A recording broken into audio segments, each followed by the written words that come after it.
Hello champs, another one, he says. I was going to do this anyway, even though on paper no one sees them, but never mind. Something to pass time with anyway. As always, I talk or discuss the event in question. It's a kind of stream of consciousness thing, even though I do have an idea what I'm going to say beforehand, but then I get distracted by myself quite easily, and hopefully it might illuminate some people, probably the opposite, and if anything, spark people into life. You never know. Now this is tomorrow, Monday, is the 80th anniversary of the, well, seen as the end of the Blitz, even though some raids continued out, not with the same force for the next few months anyway, up until when Hitler invaded Russia. May 10 was a Saturday, and by this point the Germans have been bombing London and other parts of the United Kingdom since September 1940, when they started bombing London on September the 7th, 1940, and delivered what was then one of the greatest fires in British history, focused on the docks. But since then they broadened their horizon, so to speak. As I said in a previous video, they bombed not just, they bombed the likes of Portsmouth, Bristol, Cardiff, Swansea, Glasgow, Belfast, Sheffield, and many other places in between, if it had something like a factory or some such nearby. There was a theory in the winter, spring of 1940-41 that the Germans were going all out to kill Churchill by bombing, say, Downing Street or the Houses of Parliament, and indeed perhaps any senior member of the British government.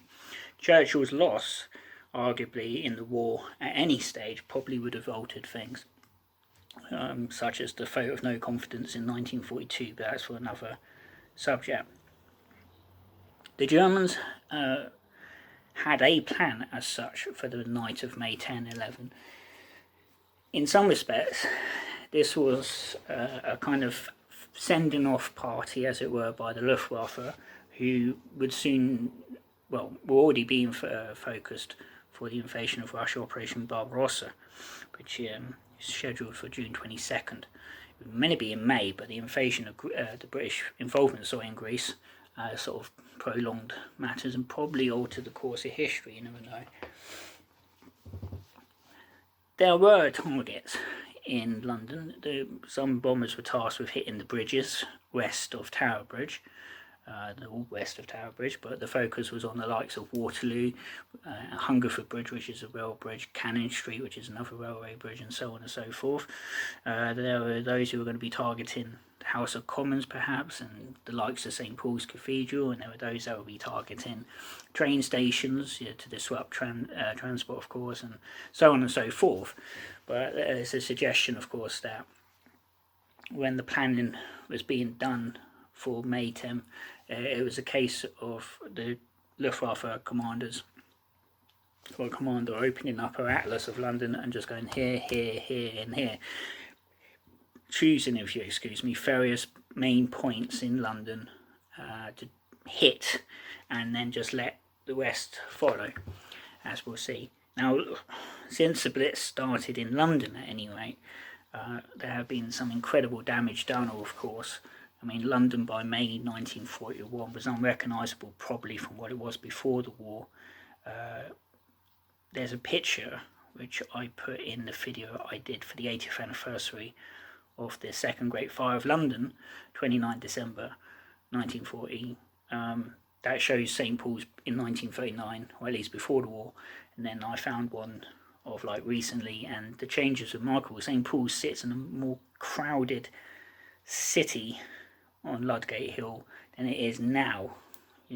It's got a little churchyard next to it now, and it's got the new chain shopping centre and Paternoster Square, whereas before the war it was Paternoster Row, and the buildings were like, it was almost like how it would have been all the way from the Roman Empire to the early 18th century, crowded streets.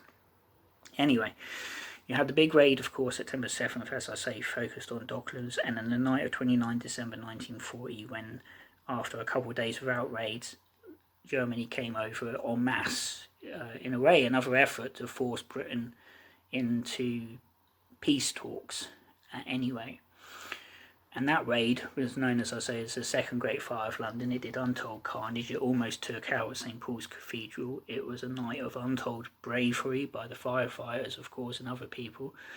And it was a raid reported back to the United States by the likes of Ed Moore and Quentin Reynolds and Ernie Pyle and others that conveyed, not for the first time, but perhaps more impressively to the Americans back home, that, the war might be thousands of miles away from you, but there were people, Britain is taking it, as Quentin Reynolds coined.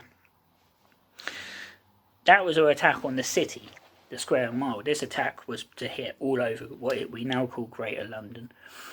And Greater London now has, around 10 million people living in it.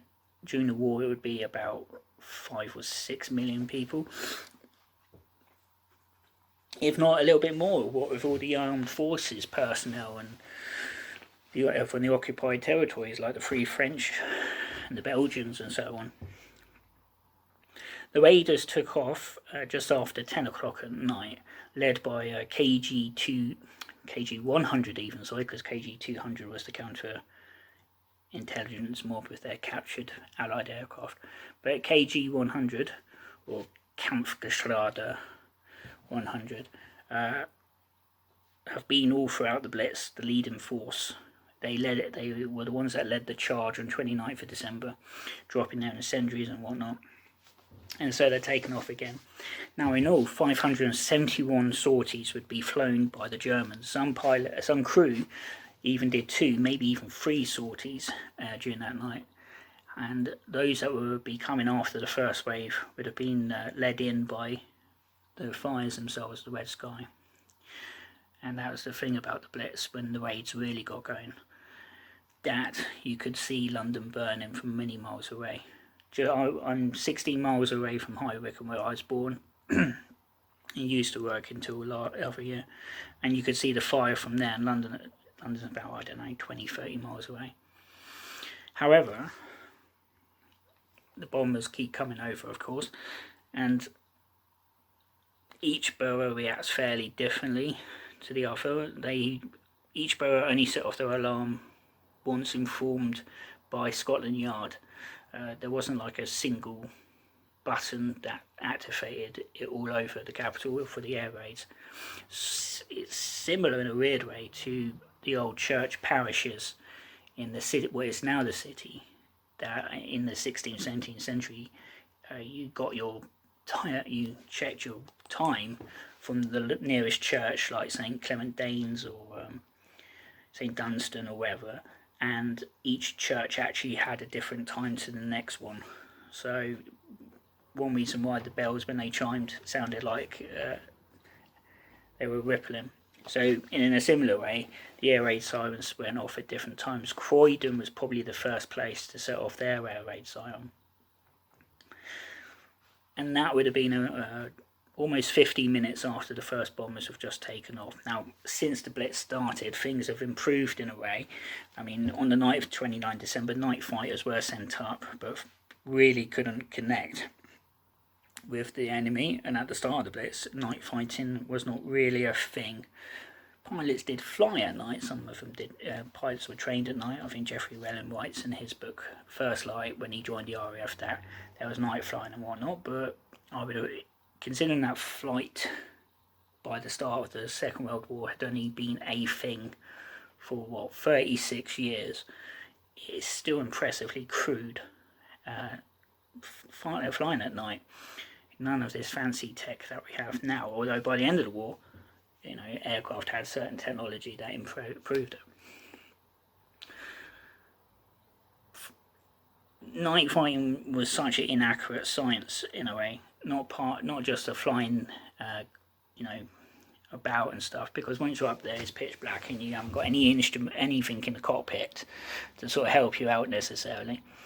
But also just trying to engage the bombers. German bombers were usually painted black, certainly for the night flying anyway, and you'd have to look out for telltale signs like exhausts, flashes from the exhaust cowlings and so on and so forth. And then of course there's the ack fire from down below, and they would have to stop firing to let the night fighters engage. Night fighters did engage the enemy, but as I say, it was not a terrifically even. It wasn't evenly balanced like it would have been during the Battle of Britain, the height of the Battle of Britain, when despite the losses the British were suffering, you could still guide your fighters in and engage the enemy aircraft. Churchill was in London on May the 10th, 1941, and would have seen some of what was going on from the rooftops of either the Treasury building on the edge of Whitehall, just sort of down from Number 10, or even the Board of Trade in the city, or the Old Guildhall in the city. Like with anything in the Blitz, be it London or elsewhere, the night becomes much more than the RAF versus the Luftwaffe, or the Army versus whoever, and the Navy or whoever. It was a story of the firefighters, and men and women are doing whatever job, be it driving ambulances or search and rescue parties or whatever. And as I say, over 500 raids were made, and during that night, according to the RAF Museum website, the Luftwaffe dropped 86,173 incendiaries and over 711 tons of high explosives. Broken that out, that's quite impressive, and yet awfully destructive. And the raiders didn't hit just central London, but one area that was hit quite hard was around Waterloo train station. Now, I work as a tour guide, usually on buses, hence why I started doing these videos, just to bore other people on the internet just on a bus. And when we go south of the river for the first time, off Westminster Bridge, we have to go up York Road to get to Waterloo Station, to Waterloo Bridge, and over that and stay north until we get to London Bridge. York Road nowadays is, if you start in the west, is large. It's County Hall for a sizable bit, and then you get this nice modern road and the London Eye, and you now get really flash modern stuff like M&S. There's M&S and the building looks all nice and modern. And then on the end of it, the new entrance to Waterloo Tube Station, which you still have to walk down the bloody travelator. And that's all sort of, apart from County Hall, that's all post-millennium. Yeah, on the right-hand side up from the old Line Inn Hospital, which is about 300 years old, it's mostly 1960s office mess, which I think are some of it are flats, but there's shops under, and it looks a bit grotty now. And then when you get to the end, Waterloo Station with its first 1921 Victory Arch. And the station is 170, 180 odd years old now. I'll mention all of that because when the Germans hit it, they hit it hard, like they did all over London. It said that York Road in particular was more or less a wall of fire, and there were warehouses still down there alongside the river, and there were probably people's homes crammed in here and there. And of course you got the train station and the train line. Now in Waterloo you don't just have Waterloo Station, you've got Waterloo East. Waterloo East goes over the Hungerford Bridge to Charing Cross, on the north side of the Thames, whereas of course Waterloo Station goes south, and without going into too much detail, you've got the London suburbs, and you can get anywhere on the south coast between Exeter and Portsmouth, and anywhere in between. You knock out that, it's quite, because Waterloo is the busiest, or was until last year, the busiest train station in the UK. 99 million visitors a year, and last year, the stats have just been released because they come out this time every year. Waterloo, as far as the tube station goes, was the 6th busiest last year. But in the war, it's already been quite busy. I mean, Portsmouth was a lot busier as a Navy base back then. It's still the home of the Royal Navy, but you would have had sailors and officers going down to Pompey, Aldershot, where the army is, and anywhere else in between. During the war, there were uniforms everywhere in Britain. York Road it's fair to say I think was destroyed by by that night of the Blitz, and the fires largely swept to the right of York Road under Waterloo Station into the Faults. And the fires took until May 22nd, almost 2 weeks after, to be extinguished, but they were hot enough, reputedly, that the asphalt platforms a few feet above were spongy and melting. And yet, a few hours after the last of the bombers went home, the Luftwaffe, the trains, carried on running on time. The joke is that Hitler never stopped the trains for a long period of time at any rate, but the slightest snowfall nowadays does, and indeed signal failures. It's the British for you. Waterloo Station was safe, and most of the train stations got away with it. Some took hits, like Waterloo did get hit, but they got through it. St Paul's managed to get away with it that night. The fires approached, but were sort of held at arm's length, as it were. But some suffered, and one of the greatest churches, and some of them were Christopher Wren churches, and one of them, again, is something I come past on tour buses, was St Clement Danes, which, if I remember to time it, I'll try and put a picture up. St Clement's was built by Christopher Wren after the Great Fire of London, so in the years after 1666, and nowadays is on sort of like, it marks the east end of Strand, and it's a few hundred metres from what is now seen as the limit of the City of London.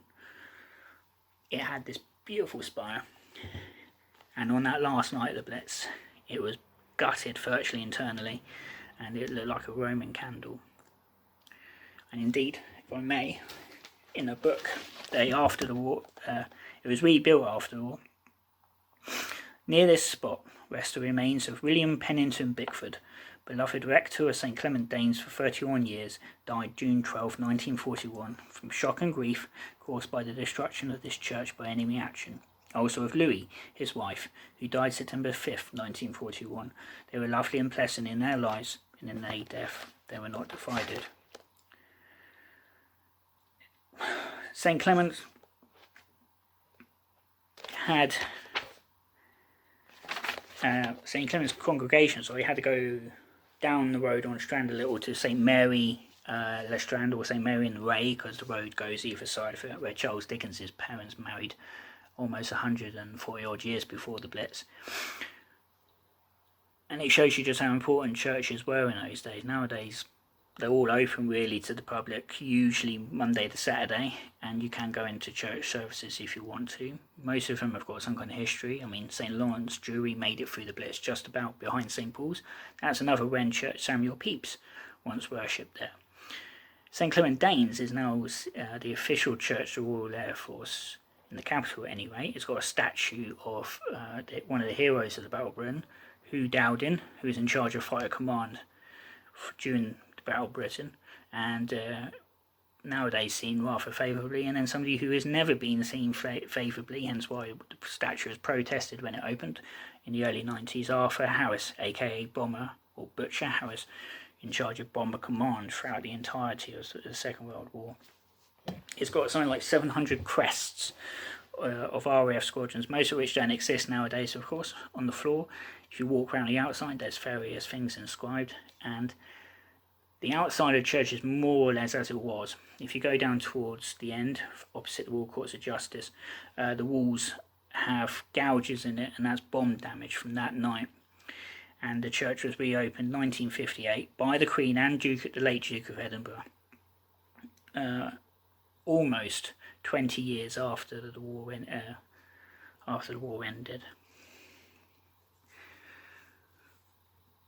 Other churches, because I suddenly realised that this book actually has more of it, managed to get away with it. St Margaret's, which is a church right in the lap of Westminster Abbey, is literally only about 5 feet away from it. Took some damage. It's the official church to the House of Commons, where church got married in 1908. St Mary Le Bow was rebuilt by the 60s.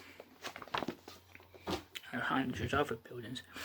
Notably, on that night, Lambeth Palace, the home of the Archbishop of Canterbury, for the better part now of 500 years, was bombed, and some really fragile books and historic documents were lost, but The palace is still as it virtually was from when it was built during the reign of Queen Mary Tudor, and of course notably the House of Commons chamber was destroyed.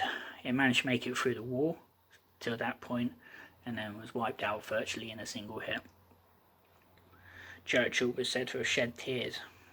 This was the home of British democracy, the theatre of democracy, where he had been a member of Parliament since 1901. In the grounds of the Commons, of course, which were the Houses of Parliament were largely rebuilt in the 1850s and early 60s after that devastating fire of 1844, is Westminster Hall, which was largely built during the reign of King William II, or William Rufus, by 1097. And the historic roof was hit by bombs and largely incendiaries and was destroyed, sadly. By and large, Westminster Hall still as it is, but it was apparently decided that they were going to try and save Westminster Hall rather than the Commons. They didn't have enough men or machinery to deal with both at the same time. So, Westminster Hall in its history is therefore preserved. Where Parliament used to meet is where famously or infamously Anne Boleyn was sentenced to death, and much more historically important really, Charles I in 1649. Whereas the Commons Chamber had to be rebuilt, and it was reopened in 1950.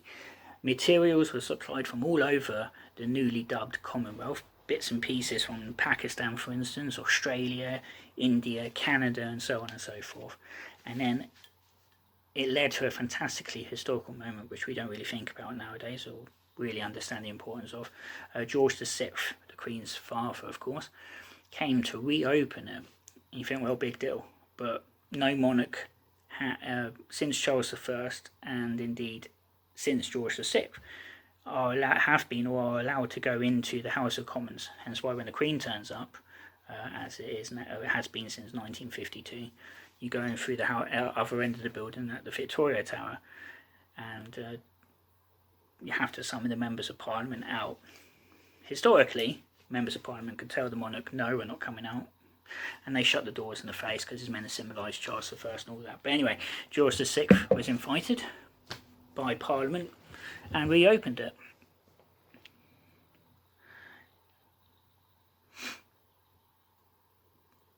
But there is a suggestion that this was getting too much for Londoners. As I say, London in particular had been virtually continuously bombed since September 1940, and that's about 8 months. And your man on the street or lady on the street is not to know that Adolf Hitler is planning to invade Russia in a month and is going to take most of his air force east to invade Russia. They're not going to know what Churchill might know from Ultra, the decrypts of it, top secret stuff. They're not going to know this stuff. Some people are finding it awfully unbearable. They're on buses, people could see, the famous British stiff upper lip and that London can take it, Blitz spirit, was in reality, not every single person, but a lot of people was beginning to crack. And Churchill and the ministers were told by senior officials, like police chiefs and so on and so forth, who had to deal with London on a day-to-day basis, that if the Germans came over with another raid of this magnitude, that's it, London's going to be brought to a standstill. A lot of communication cables were either severed or damaged. Communications generally was under threat. Churchill at one point could not communicate with Franklin Roosevelt for several hours owing to cables being destroyed. The train stations, as I say, had been hit, and if they had been hit again, transport links could have been severed, and then indeed there could have been some kind of mass hysteria or something like that. Worst case scenario, people assumed in the mid-1930s, where they thought in one bombing raid alone 200,000 plus people would be killed and it would be Armageddon. And as I said, that didn't happen, but people don't know that. And I've got this book, Forgotten Voices of the Blitz and the Battle, and I'm going to quote a sizable portion. I've already gone 20 minutes, so I don't think if anyone's listening. But there's a lady called Ellen Harris, and she was a reporter of Reuters, and she says, "It was the night London was set afire. I'd been in a dugout under Liberties in Regent Street, which my father felt safe in, and I went with him. My husband was on duty in Fleet Street, and I left early enough to get home, wash and change, and get back on duty in Fleet Street by 8 o'clock. So this was fairly early, but the raid was all finished and over, and I think I must have had to walk it, and it's a good long distance from Oxford Circus to where I lived in Islington. I was walking over hosepipes, dozens and dozens. No bus could have run. There were hosepipes everywhere, and the firemen were fighting the blazes still. A middle-aged man, almost in tears, who had been taking cover in a shelter in Lincoln's Inn Fields, stopped me and said, "What are we going to do? We can't go on like this. We've got to seek peace. We've got to say we must have peace. We can't go on this way." He was really very panicky, and I said to him, "Do you realise that you're playing right into Hitler's hands? This is what he's setting out to do. If he can do this to you, and you start on me, and I join in with you, and I go up the road and tell somebody, then you get people in a state of mind, and their morale goes. You've got to remember you're in the front line as you were in the trenches in the last war. Buck up. We're going to be very sad when we see what happened last night, but you take it upon yourself to boost other people. We've got to keep going." And he said, "Thank you. Thank you very much." He was bucked up and he went off. Continuing that journey home, I went past Mount Pleasant Post Office. Fires everywhere. I came up past Sadler Wells Theatre, and what brought me to tears was when I saw people pushing children's prams which they filled with little things they rescued from their homes. There were no tears, nothing whatsoever, just a firmness. We'll rescue what we can. What brought me to tears was a birdcage hanging in a window with a little dead canary inside. Can you understand that? I just burst into tears going up the road. My home and all around there was alright, except the gas mains and the water mains, so you couldn't have a cup of tea or anything locally. But there was a local butcher, and he set some oil arrangement down in his basement. He set the stoves going and he set up a stall outside. He cooked sausages and whatever he got in his shop. He cooked and he put out there for the people to come along and help themselves. He wasn't that kind of man at all, but he said, "Poor devils, there was no gas or water or anything, but I had the stove. What sort of person would I have been?" I said, "How much did you charge them?" He said, "I didn't charge them. They couldn't even get themselves a cup of tea." Then I went up on duty. We were all very distressed coming through the city, fire still raging. I saw firemen flung across the fronts of their motors where they were so exhausted. Having gone all through the night, they just threw themselves across it for 10 minutes sleep. When it came time for me to go out to lunch, there was a Lions on the corner, but there was no gas or water. Everywhere there was not even a cup of tea. But various fans had come along. I don't know whether it was the South Asian Army, but you could get yourself a cup of tea from these various fans. Nothing else was available anywhere. I got back to the office and I burst into tears and I said, "God, this is terrible." "What's the matter? What is it?" said the editor. "I've just been out," I said, "and the firemen are still fighting the fires. Half the firemen are dead on their feet. You can't get anything to eat and there's not a drop of water." And then it was his turn to push morale into me. "You, of all people," he said, "I'm ashamed of you. Pull yourself together. We're looking to the likes of you to keep everybody going." He gave me a jolly good lecture. "I'm okay now. I'm okay. I'll be alright," I said. And never once after that did I falter. So that was the last night of the Blitz, and indeed the statistics of that last night still remain awfully eye-watering. 1,270 fire engines. All of the London Fire Brigade was in service that night. 400 pumps were used, with 70 more from other counties outside London. There were technically 2,154 fires or conflagrations. 36 firemen died, and almost 300 were wounded. Then it all went quiet for the firefighters. They went back, as one person put it, to being bored every day, every week, and they are seen as heroes, which is marked contrast to 9 months earlier during Dunkirk and the like, when they were seen as cowards and war dodgers. The human cost generally, though, and the cost to London, was immense. 1,436 people were killed in London, the worst single loss in the Blitz. And twice the area lost of the Great Fire of London in 1666. 700 acres were lost that night. The RAF, as I say, they went up that night. They claimed 325 bombers destroyed. Only 12 German aircraft were lost that night. So that was the last night of the Blitz. Hitler now is turning his attention to Russia bit by bit. We're not too far away from the Bismarck and other things. Thank you for watching if you liked it. Thank you if you didn't. Sorry. If you want to subscribe, do it. It costs nothing. You don't have to watch the videos. It would just be nice to get away from 12 subscribers. If I could get to 13, that's the aim. One day, this video will pop up in the feed in 2022. Videos I did last year are now being pushed onto my homepage on my other channel, so you never know. Anyway, thank you and goodbye.